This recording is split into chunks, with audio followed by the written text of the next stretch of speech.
Hello and welcome to the Freeway Guide to Nailing the Job Interview, hosted by Susan Leahy. We here at the Freeway Guides are committed to building better lives one commute at a time, and we want to thank you for driving with us. This unique audio series was created specifically to help you get more out of your busy life.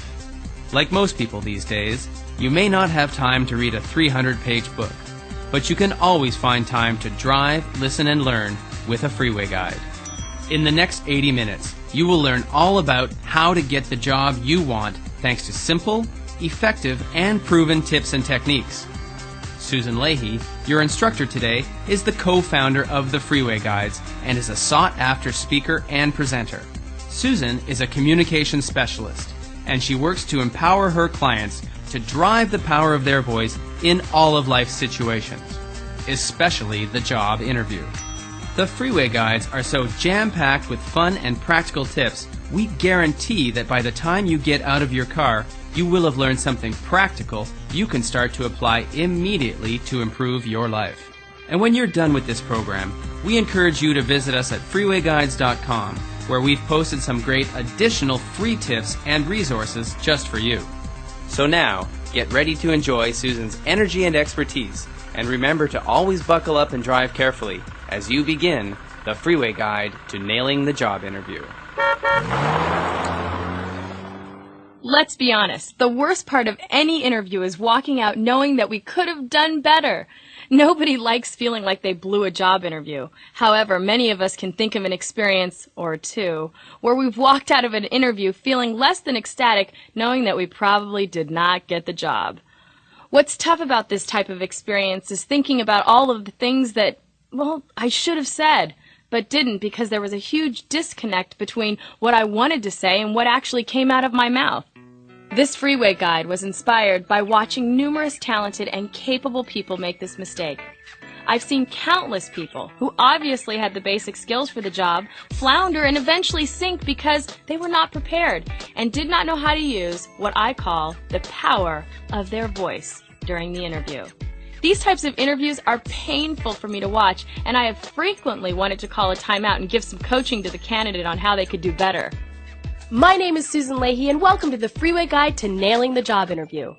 This audio program is dedicated to getting you more comfortable with the stress-filled world of interviewing and to help you get the job you want. Feel free to think of this audio program as your roadmap and me as your driving instructor. During our drive together, we will see to it that you get comfortable behind the wheel of any interview, giving you a freedom in your career most people only dream of. The skills taught in this audio program will set you up for success and build your confidence as you get in the driver's seat of your next interview. This audio program is meant to be two things. First, it's meant to be practical, and second, it's meant to be short. A training program needs to be practical because what good is any program if it doesn't apply to the real world? It is the commitment of the Freeway Guides to be a practical training tool. The knowledge and tips that I'm sharing with you are surprisingly simple, but when put together, they create a powerful interview experience. To get the most out of this program, some independent work and practice on your part is required, however. The only tool you need to complete any of these key points is you. Secondly, it was important to me that this program be short. While I'm a huge fan of self-help and personal development materials, sometimes I feel like there are too many words to wade through to get to the point. So, it's my commitment that in less than an hour and a half, I will share practical training tools that will dramatically improve your chances of getting the job you want. This program is only 80 minutes long, so there are a few things we're not going to be able to fully cover. I've recorded a series of free extra tips and posted them on freewayguides.com. I encourage you to check them out. Before we get started, I want to acknowledge that the job interview is a stressful event, and like anything else, you will only get better by practicing. Interviewing is a skill, not a gift, and the real trick is to turn around that nervous energy that you're feeling and get it working for you rather than against you. Nervousness is really just your body's way of getting you ready to perform at your best, and if you can harness that power, then there's no stopping you. Also, as you listen to this audio program, remember that all of the skills that we're going to be talking about can be used in most other parts of your life, both professionally and personally. These are what we call transferable skills. So remember to apply them outside the interview as well. Structure. This audio program is divided into 7 easy-to-reference chapters, plus a bonus section featured at the end of the program. You can easily jump to the chapter you need or listen from the very beginning. We're now almost finished with chapter number 1, the introduction. Chapter number 2 looks at the interview process as a whole. The job interview process creates a dynamic that is very different from most communication situations, and understanding what's going on is key to interviewing success. Chapter number 3 answers the question, what is voice? For our purpose, voice is not simply what comes out of your mouth. Rather, voice means being very planned and strategic when communicating. Chapter 4 gets us ready by fueling us up for the interview. Here, we will review the 5 key points that will get you revved up and ready for your interview. Chapter 5 is all about driving the interview. This section deals with how to improve your skills during the actual interview. I will be sharing 7 key points that will help you drive to success. Chapter 6 is cooling your engines. Most people think the interview is over once they walk out of the door, but that's not true. Here, I will share with you the 3 key points on what you can do after the interview to further help your chances of getting the job. In chapter number 7, we will review all that we've learned, getting you ready to get on the road to getting the job you want. Chapter 8 is a special feature we call Tune Up on the way to the interview. Remember, being nervous before an interview is normal, and this short section is meant to be listened to as you drive to the interview to help give you confidence and energy. Well, what are we waiting for? Let's get rolling.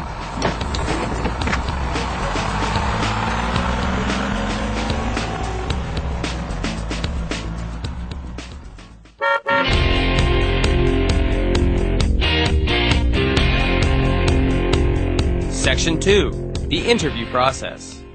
You're going to experience all kinds of interviews. You'll have interviews that are one-on-one, group or panel interviews, multi-stage interviews where you have to go back several times. You may have to take a test. You may be given a scenario to discuss. Some interviewers will be formal, some will be informal. Some will feel professional and follow a script, and others will be more off the cuff and maybe unprepared. But no matter what type of interviewing process you experience, the goal you should keep in mind is always the same. The goal is to be remembered. The biggest difficulty most interviewers have is not choosing a candidate, but simply remembering each of the candidates when it comes time to making the hiring decision. So it's not uncommon that after several interviews, the candidates, they tend to blend together. So remember, the goal of your interview is simple. During the interview process, you want the employer to remember you. At the end of the day, the decision is in the hands of someone else. We just want to make sure that they remember you when they start making their decision. When it comes to interviews, many candidates are nervous, inexperienced, and maybe inadequately prepared. And this simple goal of being remembered usually is not their main focus. Most candidates are so nervous they want to know when it's going to be over and if they're going to survive. Like it or not, today's economy is an employer's market, and you have to take additional steps to improve your chances of getting the job. It is essential that we take a moment to acknowledge that interviews, for the most part, are going to be subjective. It's hard to know what the person on the other end of the table is really looking for. With that in mind, the goal of a successful interview is to drive home a powerful impression of who you are and why you're a great candidate for this particular job. It is important that you walk out of the interview feeling like you've covered all your bases and that you feel good about the information you've shared during the interview. The 17 key points that I'll be sharing with you will help you drive your next interview. This program will help you stand out from other applicants with the goal of getting the job. As we embark on our journey, remember, interviewing is not a skill that you're born with. It's something that, you learn and you refine. It's essential that you stop looking at the interview as simply an appointment that you've highlighted on your calendar and start understanding that interviewing is really a process. The work you put in before you ever step foot in the door is what will ultimately determine what drives the interview and whether or not you're the candidate being offered the job.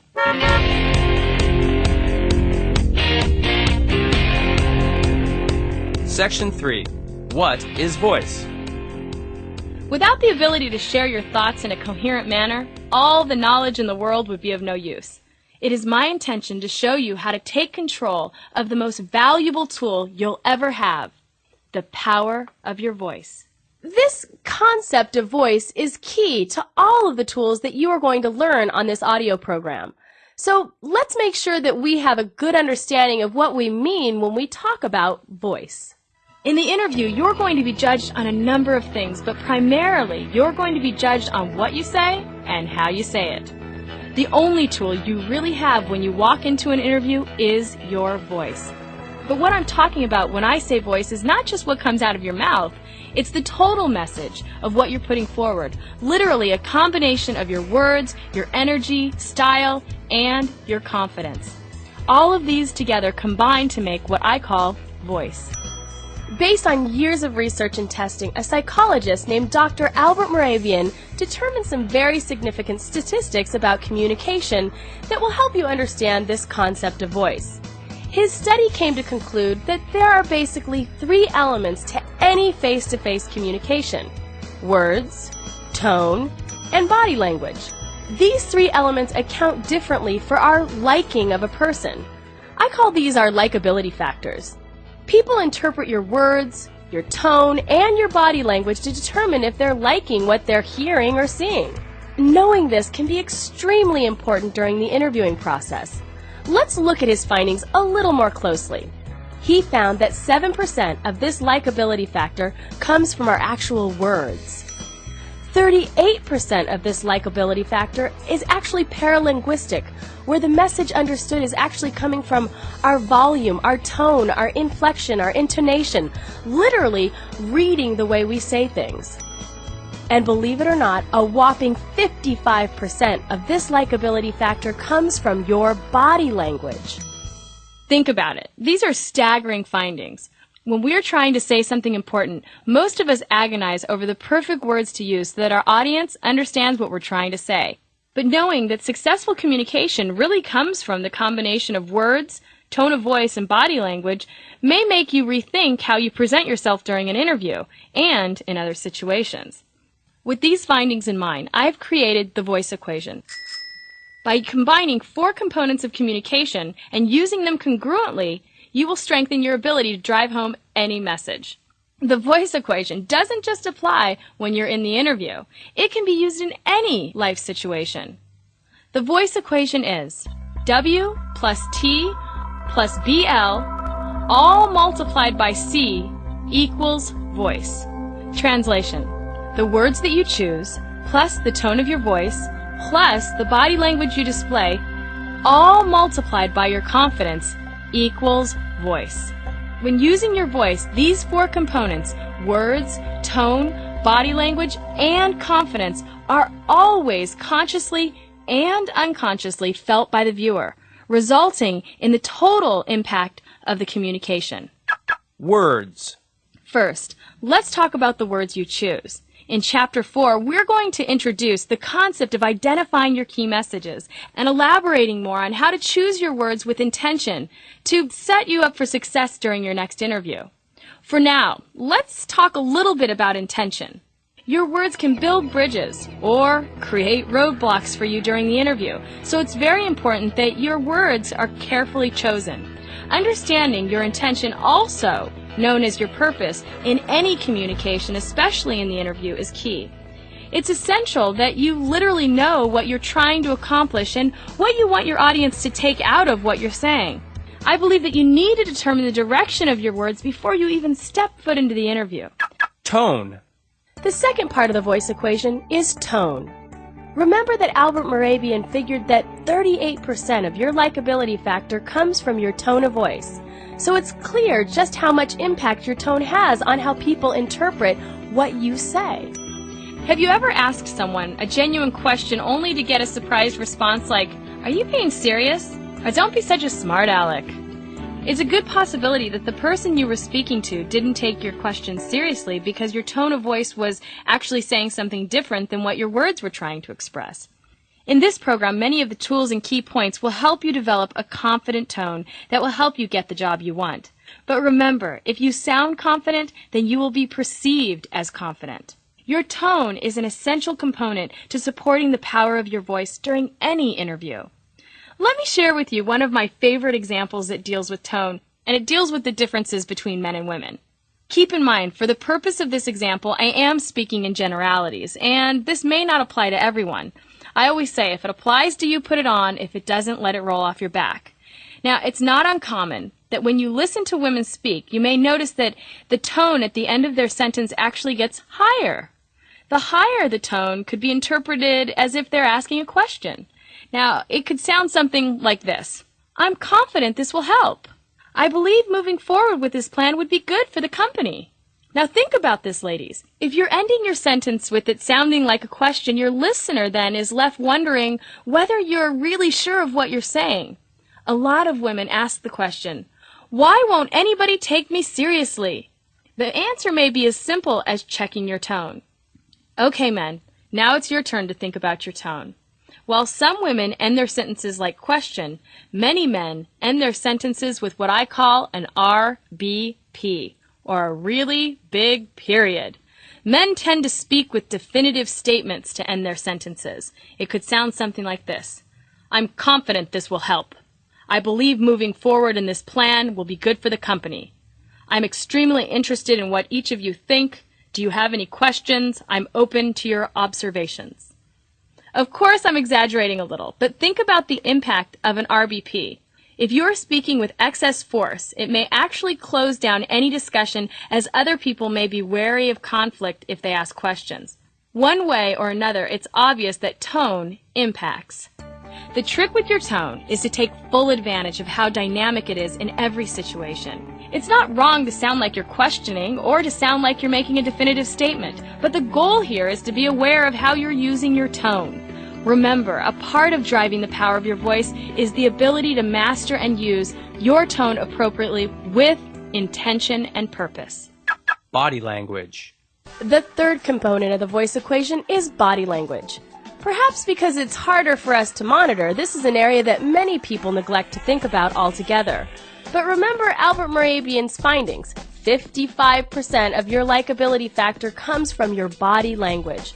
So really, your body language serves as your main tool in sending a powerful message and creating powerful connections. This is an important fact to realize because many people never tap into this important resource during an interview. How you use your body language is going to have both a conscious and unconscious impact on how you're perceived in an interview. The problem, of course, is that unlike your words and tone, which you can hear, it's much more difficult for you to see and interpret your own body language. So what do? Well, of course, you can practice and be aware of what your body is doing, but the main thing that I do is to try to get people to become conscious about ensuring that their words, tone, and body language are all congruent or aligned. The word congruent happens to be one of my favorite words. So what does it mean? Being congruent happens when the words that you use match the tone of voice that is heard and is supported by the body language that is seen. Or to put it briefly, it's when your words, your tone, and your body language all say the same thing. A story that I like to share about being congruent came from an experience I had in my master's program. We were learning about conflict and dealing with anger. At the time, I happened to be having a little bit of an issue with one of my classmates. We'll call her Joan. My professor wanted us to work through the conflict in front of the class in order to learn from the situation. Now, one thing you need to know about me is, well, I'm a passionate person. So there I was, pointing my finger at Joan, letting her know in a very stern voice that I had a problem with something that she had done. And I have to tell you, I was serious. I felt like the top of my head was going to burst off. All of a sudden, in the midst of my rant, my professor stopped the discussion and asked me a question. I remember in that moment, I was so intent sharing my issue with Joan that I didn't even break eye contact with her. My professor said, "Susan, if you're so angry, why are you smiling?" Not realizing that I had a big smile on my face, the only thing that I could say as I continued to stare Joan down was, "I've got big teeth." The class erupted in laughter, and if you've seen my photo, you know that statement that I've got big teeth is true. Well, after the class settled down and the conflict actually got resolved, I learned a very valuable lesson that day about the importance of being congruent. My words and my tone were saying one thing, but I had no clue that I had a big beaming smile on my face as I chewed Joan out. Later, when I asked her about the impact that the smile on my face had, she said, "Well, Susan, I was confused and I didn't really know if you were being serious." And I thought to myself, serious? I was deadly serious. My words were serious, my tone sure was serious, but I guess that big smile on my face left Joan confused. So remember, the larger goal of using words, tone, and body language is to be congruent. Work hard to make sure that the words that you're using match the tone of voice that people are hearing, and that they ultimately are being supported by the body language you're displaying. Let's review the voice equation one more time. W plus T plus BL, all multiplied by C, equals voice. Translation: the words that you choose, plus the tone of voice that you use, plus the body language you display, all times your confidence, equals voice. Confidence. The final component of the voice equation is confidence. Your confidence can multiply the impact of your words, tone, and body language to create an even more memorable impression. While your words, your tone, and your body language are external, your level of confidence is completely internal and is built by you. Although there are tricks and tactics on how to quickly improve your words, your tone, and body language, your self-confidence will continue to be built over time. The tools on this audio program are meant to help build your confidence. And just knowing that you're properly prepared will go a long way in building that confidence when you go into your next interview. Remember, having confidence doesn't mean that you won't feel nervous during an interview. Everyone gets nervous. This is natural as well as normal. Zig Ziglar, who is one of my favorite motivational speakers, said something once that has stuck with me. He said, "We all get butterflies. The trick is to get those butterflies to fly in formation." This statement says a lot about human nature. Our feelings of nervousness are simply a physiological reaction to stressful situations. Seeing that human beings are animals, people have two choices in dangerous situations. Either they fight or they take flight. Back in the caveman days, when there was danger, the body would get into a hyper-aware, hyper-ready state that would allow people to either flee or fight approaching danger. The nervousness that you're feeling today when you walk into an interview is exactly the same thing. Only, nowadays, you don't have to worry about being eaten.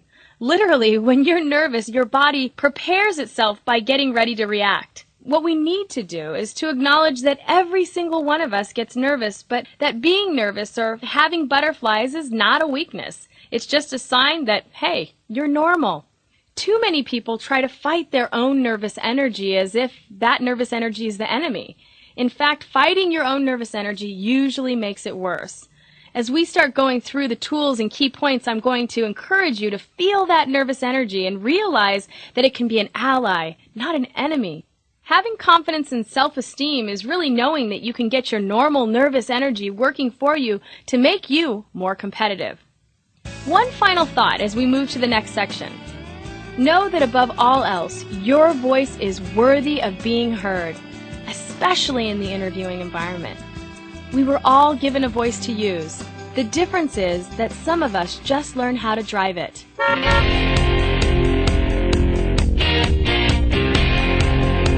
Section 4. Fueling up for the interview. Most people prepare for an interview by brushing their teeth, putting on their power suit, fixing their hair, hopping into their car, and thinking about what they're going to say as they drive down the freeway to the interview. The process of driving any interview actually starts before the interview is ever even scheduled. The first 5 key points we're going to discuss focus on getting you fueled up for the interview. Key point number 1. Building your portfolio. This first part of the interviewing process is an essential building block for future success. Key point number 1 is building a portfolio. First of all, what is a portfolio? A portfolio is a compilation of your professional and some of your personal accomplishments that can be shown visually using such things as letters of reference, acceptance letters, degrees or certificates, examples of your past work, relevant photos, resumes and cover letters, awards and honors. Portfolios are not just for models and architects. You should have a portfolio as well. Think about how useful this tool can be in an interview. People, they like visuals, and having a portfolio is a perfect way to make your past experience more tangible and ultimately more memorable for the interviewer. The portfolio can be housed in a 3-ring binder or a folder with plastic sleeve covers so that each page is protected and easily referenced. Be sure to make it easy to review. Organize your information in either chronological order or in the order of significance, placing your most significant accomplishment at the beginning. Your portfolio is a sampling of your work and can be from 7 to 15 pages in length. Do not put everything in your portfolio. It's meant to be only a sampling of your work and accomplishments. The great thing about having a portfolio is that once you have it, all you have to do is keep adding to it. Your portfolio is a great way to make you stand out in an interview. I assure you, this technique will help set you apart. Getting started is as easy as going through your personal files and looking for letters of appreciation, evaluations of performance, or any awards or certificates you might have won. Now, if you don't have any of these things, call up your old college professors, maybe past employers or volunteer workers that you've worked with, and ask them to write testimonials about you, about your work, and maybe some past projects you participated in. Get creative with this process. My suggestion is that you start your portfolio with an extra copy of your resume. This will ensure that you have it available at each interview. Now, your portfolio really only needs to include about 7 to 15 items for you to be able to use this tool to showcase or highlight your best work. Be careful not to use too much material, rather just enough to differentiate you from the crowd and make you look like the best candidate for the job. During the interview, make sure your portfolio is close at hand. Do not feel like you have to hand it over right when the interview starts. It's more effective to reference your portfolio while answering individual questions. This gives the interviewer something concrete to focus on while you're speaking and ultimately makes your accomplishments more realistic. Do not leave your portfolio with the interviewer unless they promise to get it back to you. Remember though, once you have built your portfolio, all you need to do is just to simply remember to take it with you. Key point number 2. Identifying and defining your key messages. The next key point is all about developing and using key messages for your interview. Key messages have been used successfully by people in the media for years, and we're going to put the same tactic to use in the interviewing process.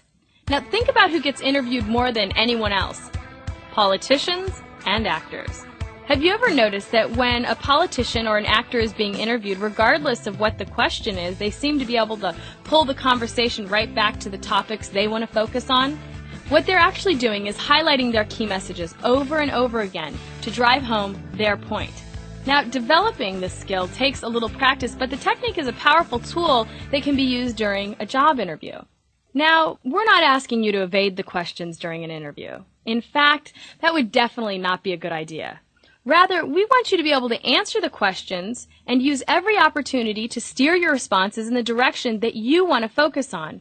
Remember, the overarching goal in the interview is to highlight what is unique and different about you to make yourself stand apart from the rest of the candidates. Knowing your key messages before you get into the interview will give you a competitive advantage over other candidates and will also help to boost your confidence during the interview. Now, what is a key message? Key messages are the main points that you want to focus on during the interview, and they allow you to speak with intention or purpose.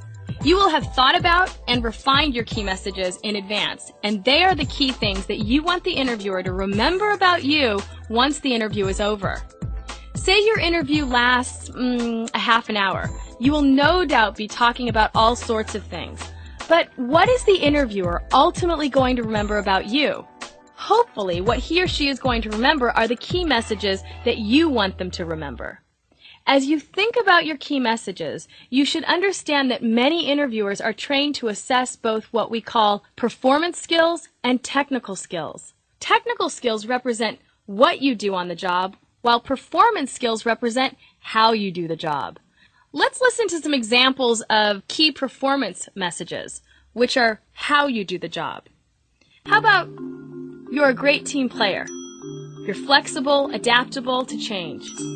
You have strong communication skills. You might be dependable under pressure. How about you're an independent or self-directed worker? Maybe you're timely or you're deadline driven. Maybe you're a creative thinker. Or how about you're a leader?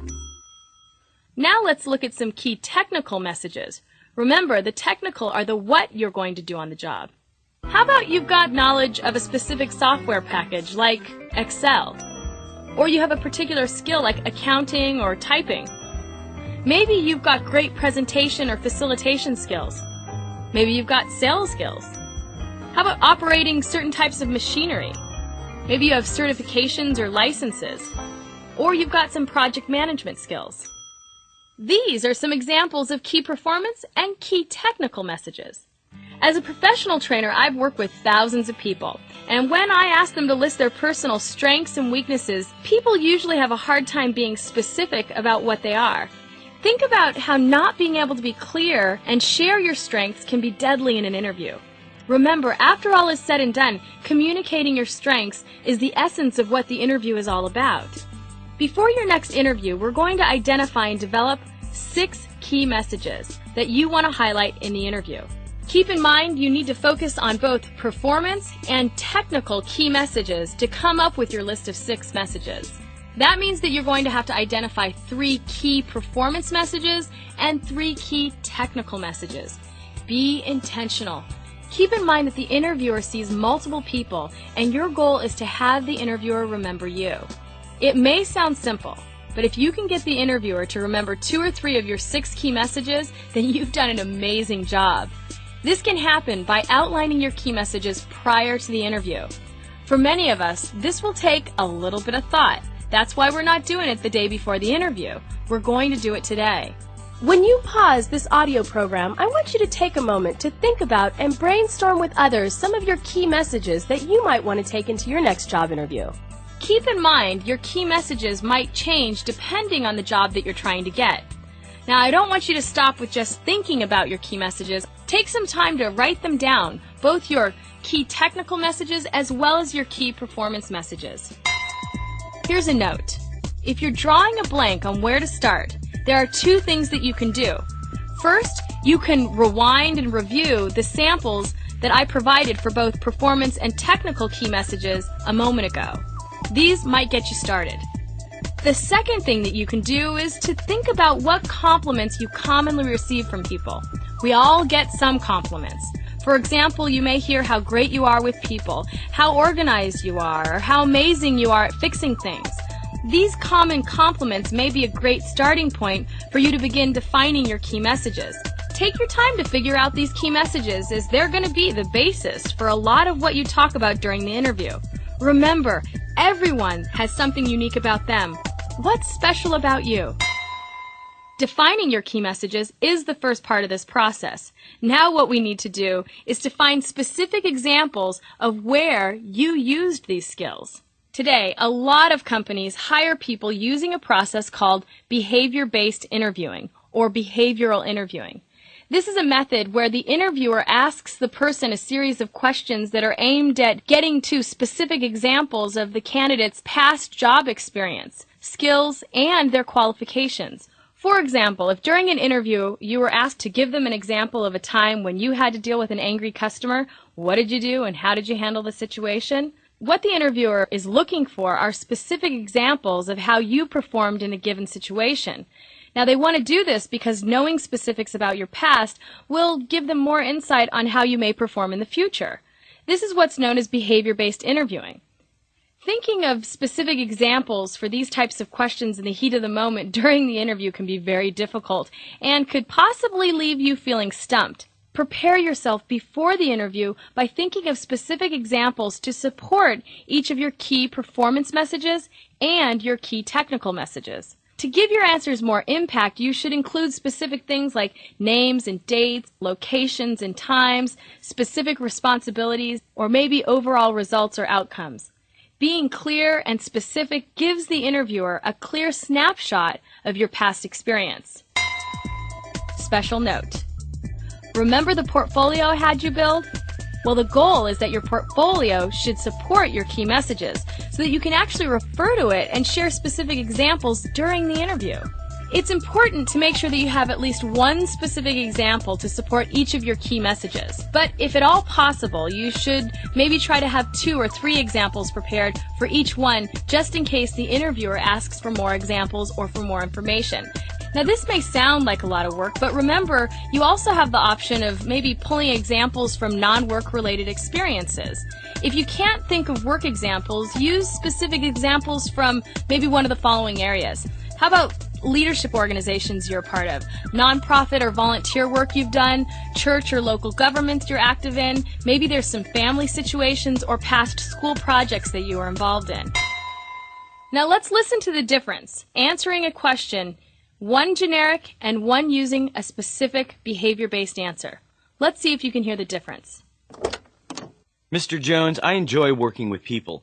I have been part of several successful teams and people often tell me that I'm really good to work with. Compared to, Mr. Jones, being a strong team player is one of my strengths. An example of this strength was at my last job, where I was appointed to chair a committee that had the reputation of submitting work late. Wanting to change that perception, I sat down with each member before our first meeting and asked them what their expectations were and how I could set them up for success. From my conversations, I found that there were some scheduling problems for a couple of the members. After identifying the problem and addressing the scheduling conflicts, the team worked more effectively and started meeting deadlines. I was able to do this because thinking about the team as a whole is one of my strengths. as we listen to this example, what was the key message that was used? That's right, it was being a strong team player. You heard the candidate mention it twice, once at the beginning and once at the end. Now, for my next question, how is the key message defined? That's right, using a story about chairing a committee and sharing a specific problem and outcome. Thinking about your own examples before the day of the interview will arm you with the tools to give yourself a competitive edge in the interview. Now, how does all this work? The trick to using key messages effectively lies in being intentional.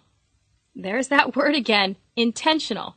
When you answer the questions, you should aim to be intentional. What I mean by this is that you need to know where you want the conversation to go, and whenever possible, you should be trying to steer the conversation in the direction that allows you to repeat your key messages over and over again in slightly different ways. Now, we're going to hear a couple of key messages using specific examples. These examples are focused on behaviors exhibited in some past work. As you listen to each of these examples, try to think of situations from your own life where you can use them to support your own key technical and performance messages. So let's say that Excel is a key technical message you choose. Let's look at a specific example. In January of last year, I was responsible for creating a complicated Excel spreadsheet that was to become the template for all 48 sales reps to use when submitting status reports. The final document included multiple equations, graphs, and charts. I happen to have a sample of the spreadsheet here if you'd be interested in seeing it. So again, you're using your portfolio to support your key message. Let's look at another key technical message. How about if you know payroll? I managed from start to finish the entire payroll for our staff of 125 people, including verifying and entering all data into ADP, cutting individual checks, and liaising with the bank and the business affairs department to ensure that all expenses were covered. Okay, now let's change gears and move on to performance key messages. Here's a performance key message that tends to be fairly popular: communication. Let's look at the specific example. I was responsible for creating my company's first electronic newsletter, which was circulated to over 400 customers on a monthly basis. I was the main editor, and I served as the point person, coordinating all departments over article content and dealing with the design team to create the feel and style of the newsletter. I have an example here of the newsletter if you would care to see it. Be sure to take time in developing your key messages. They are one of the most important tools you will have in your next interview. Once you've built your portfolio and you've developed and defined your key technical and performance messages, the next step in the process is to research the company. Key point number 3, research the company. In this modern information age, there is no reason why you should go into an interview blind. Key point number 3 is to make sure that you research the company. A little research goes a long way, even if it's just going to their website and reading and printing out their homepage. Besides knowing about the company's products and services, one thing that I like to do is to look for information on the company's vision and mission statement. If you can find this information, it will give you a very good idea about the priorities and the goals of the company. I like to compare my skills and experience to the company's vision and mission, looking for common ground or history. Another good source of information are company press releases, which will talk about notable recent developments of the company and really give you a good snapshot of what the company is focusing on in the present time. In the interview, if you can speak knowledgeably about the company, this can create a lasting positive impression. Don't be afraid to take the information with you and let the interviewer know that you've done your homework. In addition to knowing about the structure of the company, be sure to focus on knowing the basics about the position you're interviewing for. Most of this information can be found right on the job description or the internet posting. So print that out and take it with you. In addition to researching the position that you're going to be interviewing for in advance, do some research on the person that's going to be interviewing you. You never know what you're going to find when you Google somebody. Once you've done your research, you've got your key messages together, and your portfolio, it's time to start practicing for the interview. Key point number 4. Practice talking about yourself. Most of us are not public speakers, but in an interview, you need to be able to communicate about yourself either to an individual interviewer or to a panel of interviewers. Help yourself before you get into the interview by practicing talking about yourself. Get in front of a mirror and start practicing those key messages. Or better yet, go one step further and share your key messages with a friend or a family member. Remember, you could also refer to your portfolio while you're sharing. There's no need to be shy. Remember, the interviewer wants information about you. So the best thing you can do is to be intentional about the information you choose to give. Practicing requires that you're going to anticipate the questions that you're going to be asked and the ways in which you can incorporate your key messages, behavior-based examples, and your portfolio. When most people practice, they only pay attention to one thing, their words. You will be miles ahead of the game if you can focus on the 4 components we referred to earlier. Remember the voice equation? The words you choose plus the tone of voice you use plus the body language you display, all multiplied by your confidence, equals your voice. Remember, all of these components go together to form an impression. So it only makes sense to pay attention to your words, your tone of voice, and your body language. So if you choose to practice with a partner, ask them to comment on those 3 areas. So how did the words I used sound? What do you think my tone sounded like? And how did my body language impact you? We know that body language is a huge part of any communication, so it's essential that your body language is supporting your tone of voice and your words. Many people underestimate the power of their body language. Think about how you're going to walk into the room. Now take this one step further. I want you to not only think about how you're going to walk into the room, I want you to practice walking into the room. Evaluate how you're going to sit in the chair. Think about your tone of voice and what it's saying. Is your voice soft, and are you ending your sentences as if you're asking a question, or are you making statements that are confident and self-assured? Mentally go through these basic steps. This is similar to what professional athletes do when they're preparing for a big athletic event. Not only do they practice, but they envision themselves running confidently down the track. This will assist you in being a little bit more comfortable with the actual interview when it takes place. Now, a minute ago, I mentioned panel interviews, which really aren't all that different from regular interviews, but a lot of people worry about them. So I've included a free tip at freewayguides.com on how to make the most of the panel interview. Another thing to be aware of are filler words. We all have heard them, and most of us use them. Filler words are used when somebody is talking and they keep repeating using words like, you know, or like at each break in their sentence. This is one of the most distracting things that a speaker can do, and it tends to pull the listener away from what's being said.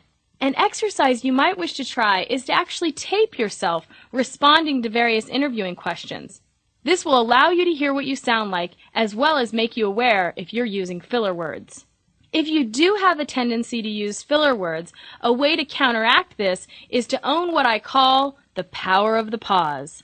When you're practicing for your interview, every time you're tempted to use a filler word, practice pausing and using silence. Listen to these 2 different examples, one that uses filler words and the other which uses the power of the pause. Let's see what you think. I have excellent communication skills. In my current position, I'm responsible for facilitating over 20 different types of workshops to both frontline workers as well as managers. Now listen to the power of the pause.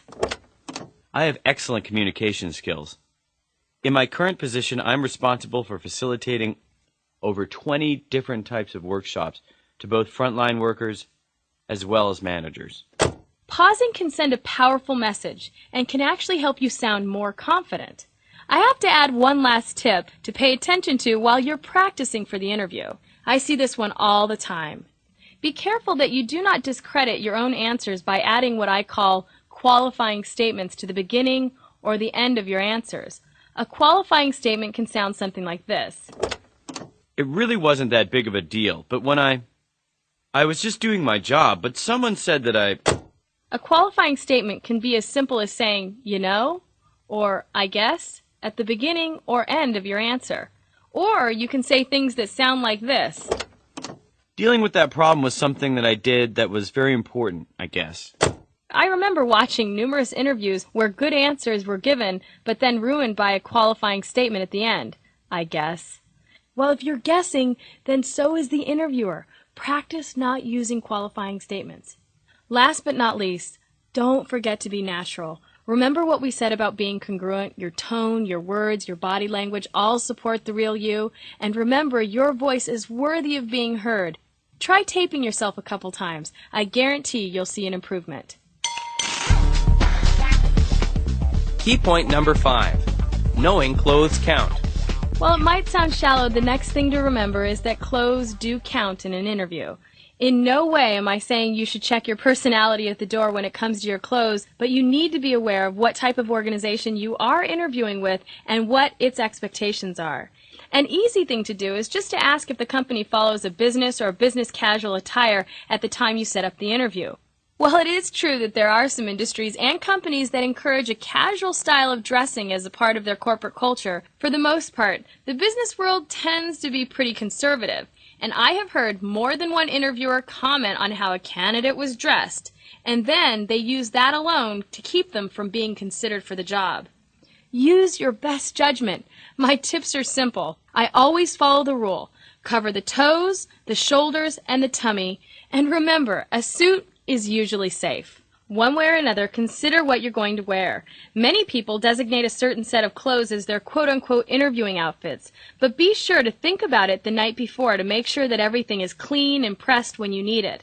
This will get one thing out of the way and give you one less thing to worry about the next morning. Remember, clothes do count.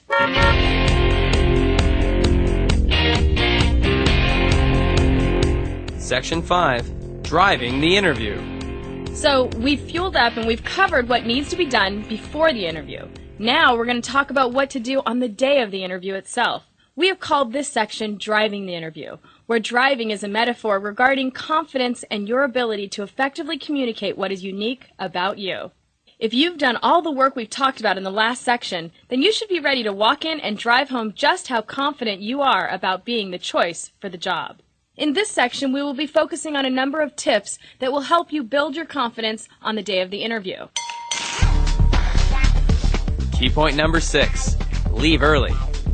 Depending on where you live, you may have to deal with traffic jams, subway closures, broken down buses, or just plain getting lost. Having an interview is stressful enough as it is, without the added pressure of running late and worrying about making a bad impression. Out of the many interviewers I've worked with, if a candidate is late for an interview, no matter how good the reason is, being late is reason enough for them not to get hired. I recommend that you figure out how long it's going to take you to get to your appointment and then let yourself leave 20 minutes earlier than you think you have to. Far better to get there a little bit early and have some time to kill than be running late and stress yourself out. I know we know this, but why don't we do it? Set yourself up for success by driving in early. If you're going to be late, call. You would still be surprised how many candidates do not call when they're late. So if you can't be early, if you think you may be late, even by a minute, call. Key point number 7. Feed your brain. Eat. Never go to an interview on an empty stomach. Make sure you get something to eat, even if it's just a granola bar. I know, I may sound like your mother, but you need to give your brain some fuel to function. Studies have shown that students who eat something a half an hour before a test do an average of 15% better than students who don't eat anything beforehand. You can't afford to cheat yourself of any advantages during an interview, so be sure to grab something even if it's on the go. I remember an interview with a young woman whose stomach was growling so loud it was impossible to ignore. It made the interview uncomfortable and a little bit embarrassing to everyone in the room. Needless to say, it was really difficult for the young woman to fully focus during the interview, and she was robbed of both her competitive edge and her confidence. So be sure to grab a bite beforehand. Now, in the interview, you want to be sure that you can concentrate on what's being asked. So another thing to be aware of is your caffeine intake. Caffeine affects everyone differently, but once you add your own energy to the equation, too much caffeine can make it difficult to stay focused on the task at hand. Once you get to the interview, you never know how long you're going to have to wait until you talk to someone. I always encourage people to go to the bathroom as soon as they arrive so that there's no chance of needing a sudden biology break in the middle of an interview, or worse yet, simply feeling the need to go and thereby distracting yourself during the interview. All of these tips add up to one thing: take care of your body. Key point number 8. Breathe. Feel the nervous energy. Don't fight it.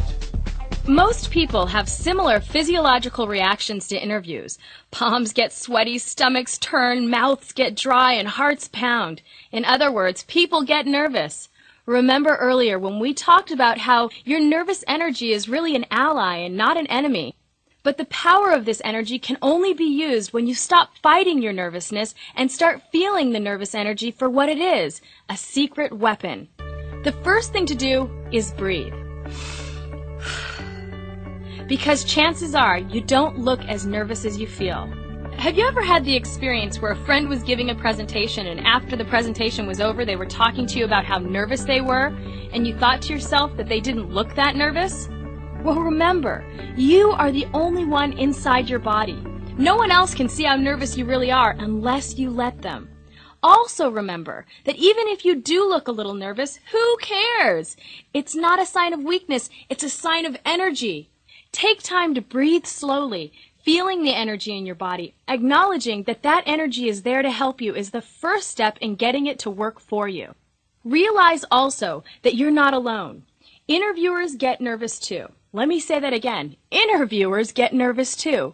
Nervousness, after all, is an inherent part of the process, and taking your time and remembering to breathe can help you direct the nervous energy where you need it to go. In addition to breathing, another thing that you can do is to spend some time focusing on the preparation that you've done. Once you realize that you're actually ready for this interview, you will find that your nervous energy will start to come into line. Many interviews go badly because candidates cannot get a handle on their nerves. Don't work against your nervous energy, work with it, and remember, the nervous energy is there to help you. You may not like feeling it at first, but breathe into it and start feeling it. The funny thing about nervous energy is that if you were to distill it down to its essence, you'd be left with one thing: energy. This energy is there to make you more aware and ultimately more competitive. Key point number 9. The interview starts the second you open the door. Be friendly to everyone, especially the receptionist. It is crucial that as you venture into the office, keep in mind that every person you encounter may be a potential decision maker or have access to the decision makers about whether you should get the job or not. You would be surprised how many interviewees disregard the receptionist. This could be a serious mistake. It's not uncommon for the receptionist to be asked what the candidate was like when he or she walked into the office. Greet the receptionist as if he or she was interviewing you. Remember, they just might be. Key point number 10.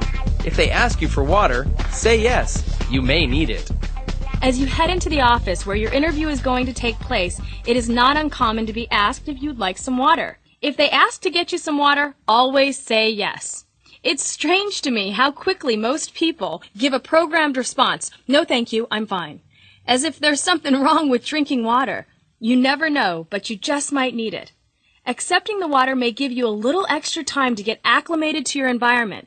Getting water slows the beginning of the interviewing process down just enough to give your body a little more time to relax and get comfortable in your surroundings before the actual interview starts. As the interview goes on, it's not uncommon for your mouth to maybe get dry or your throat to get scratchy. If you have water waiting for you, you'll be able to move through this discomfort smoothly. Water in an interview has another use as well. Imagine you get a question that you're not sure about and you need to take a little extra time to think. You can always stall a little bit by reaching for the cup of water. This is a natural way to take a short pause to give your brain a moment to catch up. Key point number 11. Use energy. Shake hands and look them in the eye. Remember that first impressions count, and in an interview, the introduction is essential. Remember, use some energy. Smile, shake hands, look them in the eye, and if appropriate, don't be afraid to use a little bit of humor. After all, it's your energy that's going to help you stand apart from the other candidates. A natural smile can help you feel more relaxed and help your interviewer see a little bit more of your energy. Many people, when they get nervous, allow it to zap their energy, and they become stone-faced. Work hard to relax your face and give a genuine smile during the introduction. Also, it is true that a good handshake can make all the difference. Ladies, I want you to really lean in and listen here. Learn how to shake hands firmly. I cannot tell you how many times people comment about what a good handshake I have, and I believe it is true that confidence comes through your handshake. Practice your handshake technique with a friend, family, or coworker, or even a stranger. This is an important skill. A limp handshake is one of mine as well as many other interviewers' pet peeves. In fact, there's a name for it. It's called the dead fish handshake, and not an association you want to have with yourself. On the other side of the coin, some men and some women think it's appropriate to have the G.I. Joe Kung Fu Grip Crush Your Hand handshake. This is not fun for the receiver. There is no need to crush the person's hand when you shake it. Just exert confident pressure. A firm handshake goes a long way. Here's a tip. Make sure you get a grasp of the entire hand. You know you've got the entire hand when the web of the thumb presses against the web of the thumb of the other person. The web of your thumb is the fleshy part of your hand located between your index finger and your thumb. Never just shake fingers.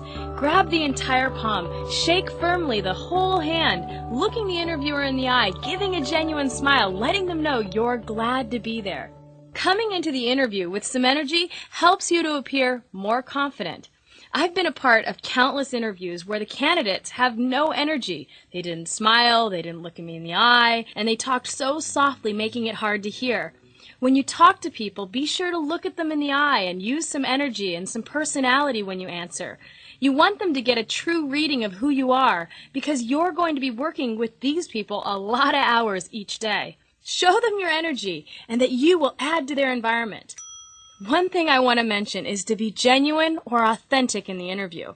I tend to laugh a lot and I like to make jokes, so I'll bring a certain amount of humor into my interviews. Do whatever is authentic or real for you. Key point number 12. Use names, including your own. This is one of my favorite tips. It's not uncommon when I introduce myself, I'll say, "Hello, my name is Susan Leahy. What 3 things did I do?" First of all, I said my name twice, making it twice as likely that the person will remember my name. Secondly, I used my last name. Always share your last name as it sets you apart. Thirdly, I had a good pace. I didn't rush my name. This gives the audience the opportunity to catch it. This is a great tip for interviews or any time that you're meeting new people. Now let's talk about the importance of getting the interviewer's name. If you don't catch their name the first time, do not move on. Ask them to repeat it or ask for a business card. Remember, everyone likes the sound of his or her own name, and the more often you use their name, the more they will feel obligated to say yours, thus helping them to remember you above all other applicants. Here's an example. Hello, my name is Patrick Green, and I'll be interviewing you today. I'm sorry, I didn't quite catch that. Could you please say your name for me again? Patrick Green. Thank you, Patrick.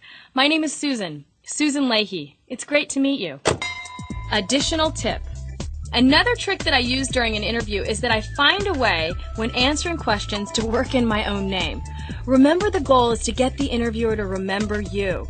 The more the interviewer hears your name, the more likely they'll be able to remember you. This tip is indeed about balance. Most people only say their name once at the beginning of an interview. So if during the interview you find a way to say your name 2 more times, the interviewer is that much more likely to remember your name after you leave. The most common way that I work my own name into an interview is when I'm referring to something that someone said about me. Here's an example. When my team lead was reviewing my performance, she said, "Susan, you did a great job in building a comprehensive database," instead of saying, "My team lead said that I did a good job in building a comprehensive database." Again, be natural about this. Use this tip judiciously. But remember that the best way to get someone to remember you is to start by having them remember your name. Key point number 13. Repetition is key. Repeat yourself. Most of us need to hear things several times before they sink in and are remembered. Knowing that this is the case, be sure that you're repeating your key messages several times during the interview to drive home those important points. Now, I'm going to repeat myself. Remember, repetition is a great tool in getting your point across. So don't be afraid to repeat your key messages multiple times using different examples to ensure that they are clear and ultimately remembered.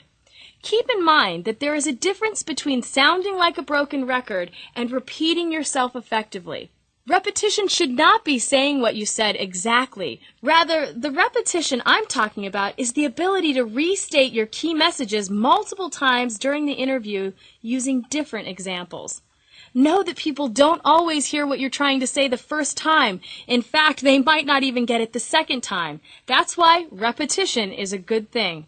Some key phrases that I use to repeat myself are, as I referenced before, like I just said, let me reiterate this point, to share with you again, as a reminder, let me say again.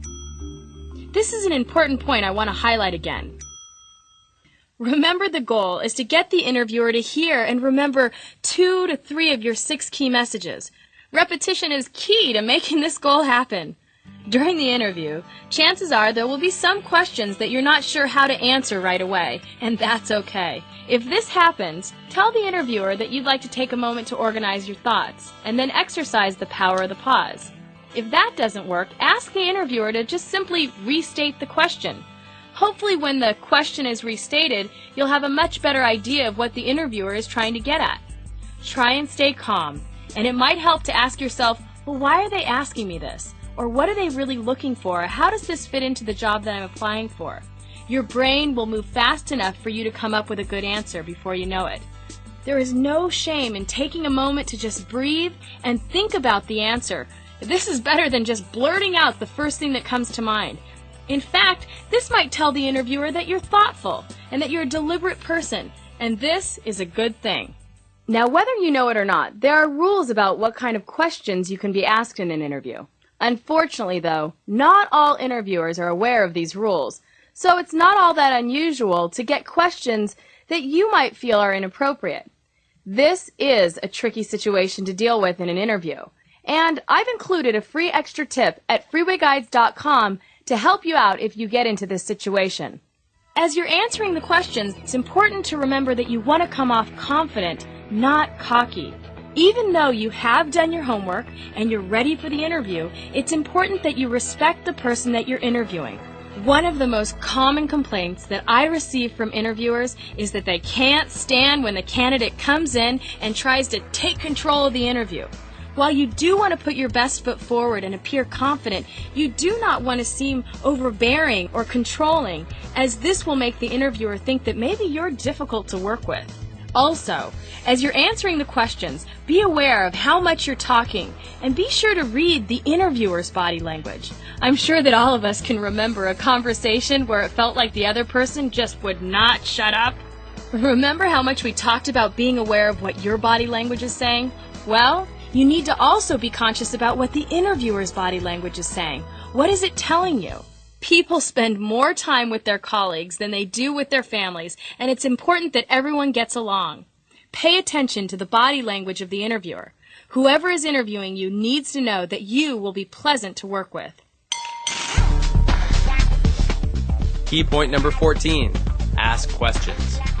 Now, as a candidate walking into the interview, you know you're going to be asked all kinds of questions, but it's essential that you come to the interview with a set of questions of your own. While you are there to put your best foot forward and show that you're the best person for the job, you need to make sure that the job that you're interviewing for is the right fit for you at this point in your career.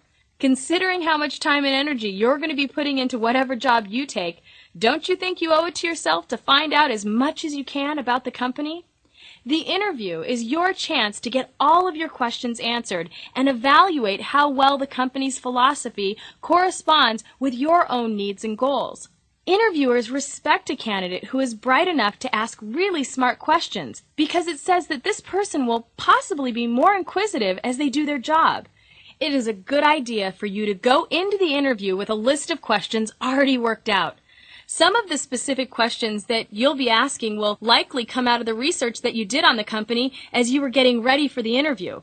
But some general areas for questions would include hours and shifts expected, including a need for overtime, issues regarding dress code, potential for advancement in the organization, training and mentoring opportunities, short and long-term goals of the company, benefits, such as health, retirement, and others, wage, and salary. I've included a free extra tip at freewayguides.com to help you get the most out of the questions you should ask your interviewer. Check it out.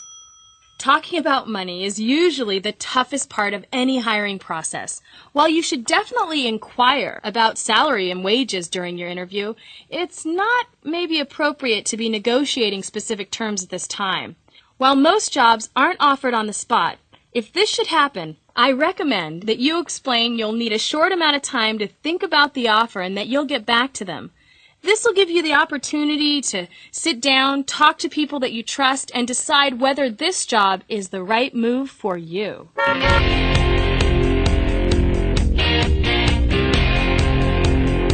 Section 6. Cooling your engine. After the interview. Chances are you've probably got yourself all wound up from your interview, and now you need to give yourself the opportunity to cool down. Hopefully this cool down will be a constructive process. Here are a few hints to help you out. Key point number 15. Congratulate yourself. Now that the interview is over and you are headed home, start the ride by congratulating yourself. Revel in the fact that you made it through and you put your best foot forward. Give yourself a pat on the back regardless of the outcome. As you reflect on the interview, be constructive yet kind with yourself. Even if you don't feel that you did well, be sure not to beat yourself up. That'll only tear your self-esteem down for the next interview. Be careful not to play the I should have game as you think about what you should have said or didn't say during the interview. Be sure to celebrate your success and give yourself credit for what you did well. Just like in any area of life, there are always areas for improvement, but there's nothing more destructive for your next interview than how you treat yourself after this interview. Take time to ask yourself these 3 constructive questions. What went well? Which of the key messages did I use and drive home? And what could I potentially do to improve my next interview? I would suggest that you do more than just ask yourself these questions. Take some time to write your answers down. More than just having an internal dialogue with yourself, writing your thoughts down helps to create better clarity. Remember, congratulate yourself. Key point number 16. Follow up. Remember how we've talked about that the goal is to get you to stand out in the eyes of the interviewer. Another way to do this is to send a follow-up note of some kind.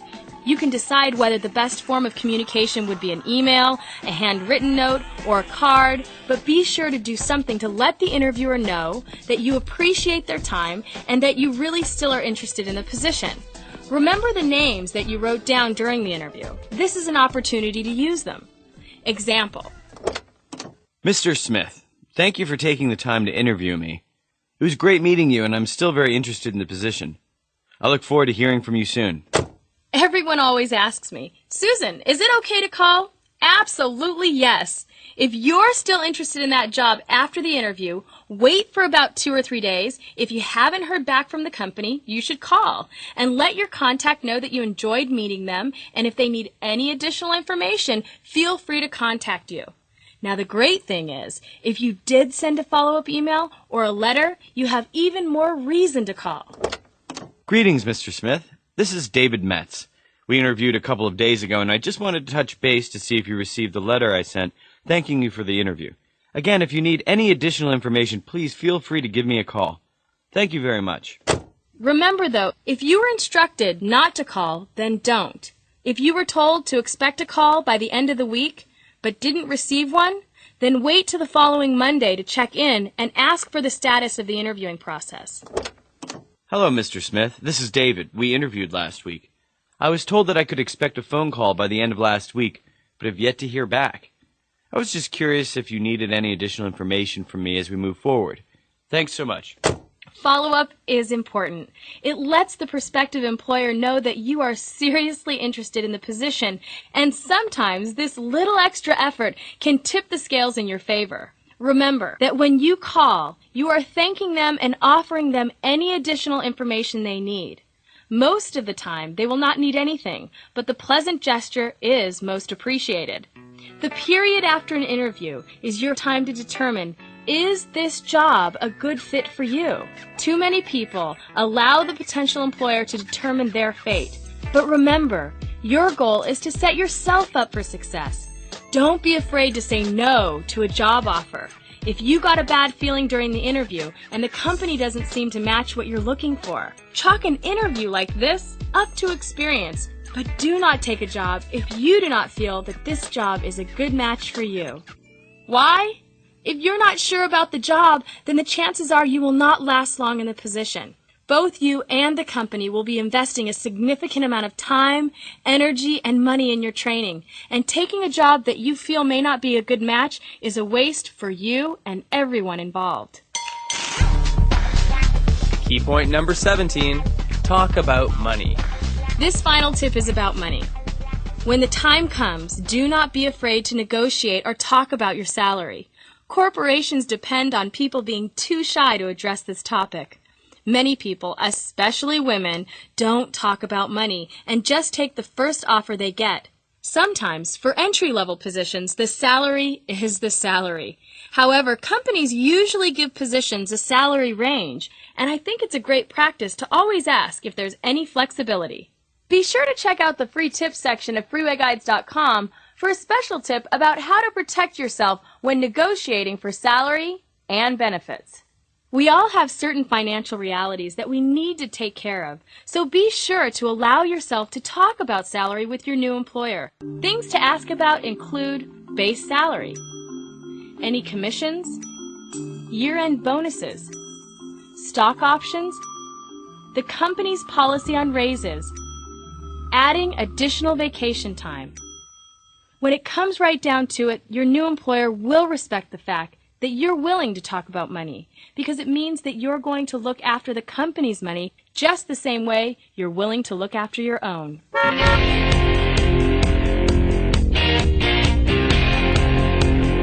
Section 7, conclusion and review. In this freeway guide, we have covered a lot of practical information. Let's be real. This is not information that you're going to absorb all at once. Remember, repetition is important. Take some time to step back and think about what has stood out for you. One question that I commonly ask when I'm training is, what breaks up relationships, the big things or the little things? Without fail, people always say the little things. If this is true, that little things break up relationships, wouldn't it also be true that the little things are what build or make our relationships stronger? The interview is the first meeting in what may be a very long relationship. And I encourage you not to worry about making big changes when you walk into your next interview. I challenge you instead to focus on 2 or 3 small things that you will dedicate yourself to working on. I sincerely believe that small things done consistently over time yield the best results. So let's approach all our tips with baby steps, integrating a couple of them at a time. While this freeway guide is about interviewing, I think that you'll find that many of the skills taught here can be applied to other parts of your everyday life. Before we conclude, let's recap our journey. During our time together, we have talked about and defined how to improve our use of the 4 components of the voice equation. Remember, we defined voice as being your words, plus your tone of voice, plus your body language, all multiplied by your confidence. We introduced 17 tips for you to try to use in your next interview. We started up with fueling up for the interview with the following 5 key points. Key point number 1, build your personal portfolio. Key point number 2, define your key messages. Key point number 3, research the company. Key point number 4, practice talking about yourself. Key point number 5, know that close count. Then we talked about during the interview, what you need to do. Key point number 6, leave early. Key point number 7, feed your brain, eat. Key point number 8, breathe, feel the nervous energy, don't fight it. Key point number 9, be friendly to everyone, especially the receptionist. Key point number 10, if they ask you if you want water, say yes. Key point number 11, use energy, shake hands, look them in the eye. Key point number 12, use names including your own. Key point number 13, repetition is key, repeat yourself. Key point number 14, ask questions. We concluded with thinking about after the interview how to cool your engines. Remember these 3 key points. Key point number 15, congratulate yourself. Key point number 16, send a follow-up. And key point number 17, talk about money. Well, here we are at the end of the program. Congratulations.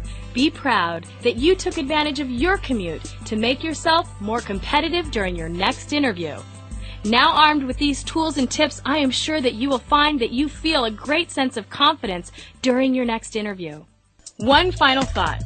We invite you to share your experiences and your thoughts. Freeway Guides would love to hear from you. Be sure to log on to www.freewayguides.com for more tips about interviewing, as well as information on other Freeway Guides available. The Freeway Guides are committed to building better lives, one commute at a time. My name is Susan Leahy, and it's been a pleasure driving with you.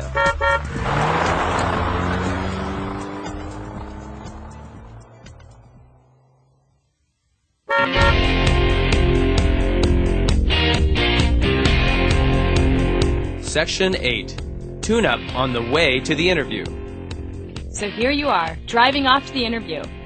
First, take some time to breathe. In fact, take 3 breaths with me right now. Here we go. There's 1. Let's do another one. There's 2. Let's do 1 more. All right. Remember, use breathing during the interview. If you feel yourself getting stuck, take some time to take some deep breaths.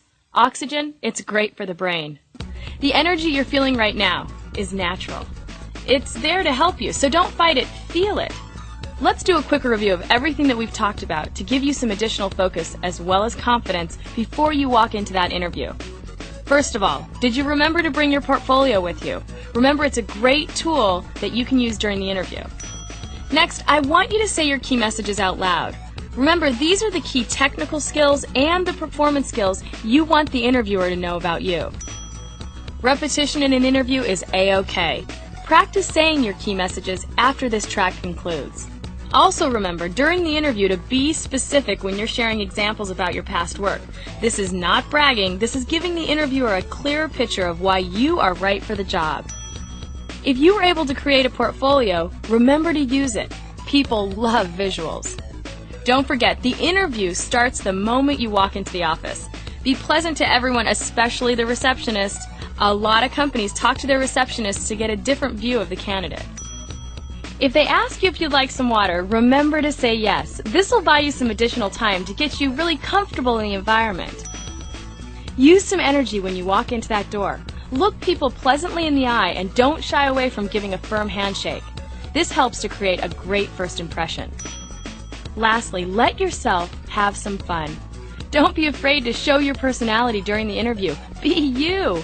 After all, they're there to get to know you and to determine if you're the right fit for the job. Have fun and show them that you are. One of my favorites is to remember that your voice is worthy of being heard. Your voice is your words, your tone, and your body language. Let me say it again. Your voice is worthy of being heard. As we conclude, I'm not going to wish you luck, because you really don't need luck. All you need to do is just go in there and drive that interview. Have fun and go get 'em.